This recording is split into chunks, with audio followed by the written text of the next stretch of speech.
রয়েছি ঢাকা বিশ্ববিদ্যালয়ের লাইব্রেরির সামনে। আপনারা যেমনটি দেখছেন এই মুহূর্তে আমি দেখাচ্ছি ঈদ পরবর্তী সময় ঢাকা বিশ্ববিদ্যালয়ের যে পরিস্থিতি সেটি দেখানোর জন্য আপনাদেরকে তার ডেইলি ক্যাম্পাসের সরাসরি সম্প্রচারে যুক্ত করেছি। ঢাকা বিশ্ববিদ্যালয়ের যে গ্রন্থাগারটি রয়েছে সেখানের সামনে আমি রয়েছি এবং আমরা এসে যেমনটি দেখছি প্রত্যেকটি যে দোকানপাট রয়েছে ঢাকা বিশ্ববিদ্যালয় এরিয়ায় মোটামুটি সবকিছু আস্তে আস্তে খুলতে শুরু করেছে এবং এই মুহূর্তে এখানে অনেকেই আসছেন মূলত যে ঢাকা বিশ্ববিদ্যালয় এলাকাটি আসলে ঘুরে দেখার জন্য। তবে শিক্ষার্থী আমরা তেমন কাউকে এই পর্যন্ত আসলে দেখতে পাইনি। আস্তে আস্তে করে সকলে উপস্থিত হচ্ছেন। তাদের যে প্রাণের বিদ্যাপীঠটি রয়েছে সেখানে শিক্ষার্থীরা হলে আসতে শুরু করেছেন। আপনাদেরকে যদি একটু দেখানোর চেষ্টা করি, এখানে আশেপাশে তেমন কাউকে আর দেখা যাচ্ছে না। আর কয়েকজন আসলে এসেছেন এখানে ঘুরতে, আমরা যেমনটি তাদের সাথে কথা বলে জেনেছি। এছাড়া শিক্ষার্থী যারা তারা এখনো পর্যন্ত কিন্তু সেভাবে এসে পৌঁছায়নি।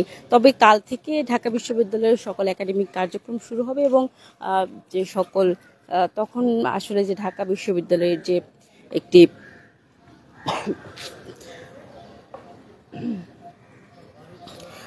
গত ২৬ মার্চ থেকে বন্ধ রয়েছে ঢাকা বিশ্ববিদ্যালয়। এর পরবর্তী সময় ঈদ উল ফিতর, স্বাধীনতা দিবস থেকে শুরু করে আরো বেশ কিছু কিন্তু ছুটি রয়েছিল।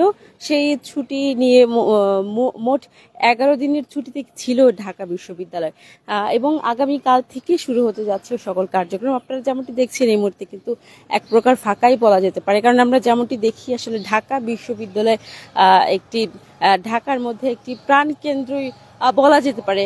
আমরা যেমনটি দেখি যত অনেক ধরনের আসলে শিক্ষার্থী থেকে শুরু করে বিভিন্ন জায়গা থেকে মানুষরা এসে ঢাকা বিশ্ববিদ্যালয়ে ঘুরতেও অনেকে দেখতে আসে। তবে ঈদ পরবর্তী সময়ে অনেকে এসে ঢাকায় পৌঁছায়নি, সে কারণে কিন্তু ওই মুহূর্তে একদম ফাঁকাই রয়েছে। আমরা দেখছি বেশ কয়েকটি রিক্সা কিন্তু চলছে, তবে রিক্সায় যাত্রী নেই বললেই বলা যেতে পারে এবং দোকানপাটগুলো যতগুলো রয়েছে মোটামুটি আস্তে আস্তে খুলতে শুরু করেছে। হাকিম চত্বর থেকে ঢাকা বিশ্ববিদ্যালয় এরিয়ায় যত দোকানপাট রয়েছে, এছাড়া মোটামুটি প্রত্যেকটা জায়গায় জনশূন্য রয়েছে যতগুলো এরিয়া রয়েছে। আমরা দেখছি কয়েকজন মানুষ হাঁটছেন, অনেকে বসে গল্প করছেন, তবে তারা ঢাকা বিশ্ববিদ্যালয়ের শিক্ষার্থী নন, বেশিরভাগই দর্শনার্থী যারা রয়েছেন তারা।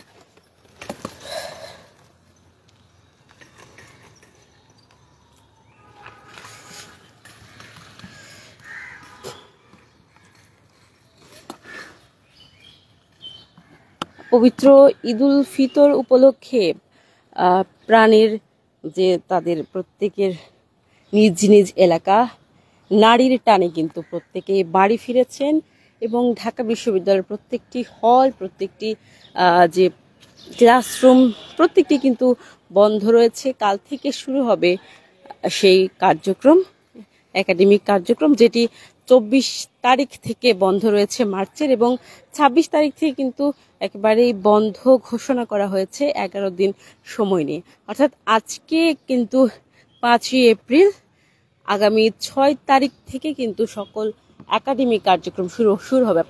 আপনারা যেমনটি দেখছেন একদম কি খালি কিন্তু রয়েছে ঢাকা বিশ্ববিদ্যালয় এরিয়াটি।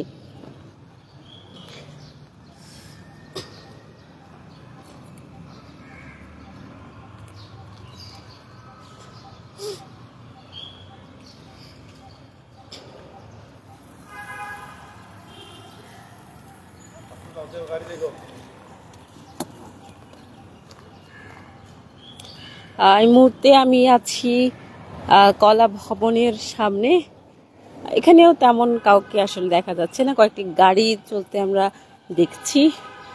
অন্য সময় সারা বছরই কিন্তু এই ঢাকা বিশ্ববিদ্যালয় এলাকাটি একটি পরিপূর্ণ থাকে মানুষের আনাগোনায়। তবে ঈদ উল ফিতর পরবর্তী সময় এখন পর্যন্ত তেমন আনাগোনা দেখা যাচ্ছে না।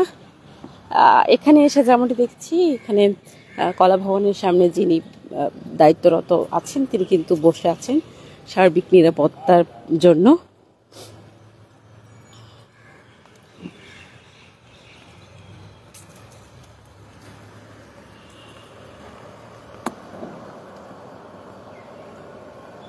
এক কথাই আসলে বলতে গেলে এই ঢাকা বিশ্ববিদ্যালয় এলাকাটি এই মুহূর্তে জনশূন্যই রয়েছে।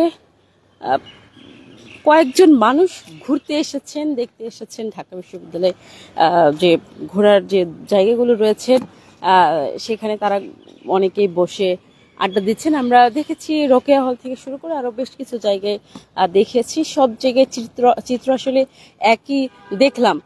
এই মুহূর্তে যে যেমনটি দেখছেন অপরাজয় বাংলার সামনে, আসলে এক কথায় বলতে গেলে এখানে কোনো এই ঢাকা বিশ্ববিদ্যালয়ের শিক্ষার্থী যারা, তারা কিন্তু এই মুহূর্তে কেউ নেই। যারা আছেন তারা শুধুমাত্র দর্শনার্থী। দর্শক, এই ছিল ঢাকা বিশ্ববিদ্যালয় থেকে যে ঈদ পরবর্তী সময়ে ঢাকা বিশ্ববিদ্যালয়ের চিত্র। পরবর্তীতে আমরা আবারও আপনাদের সাথে যুক্ত হব।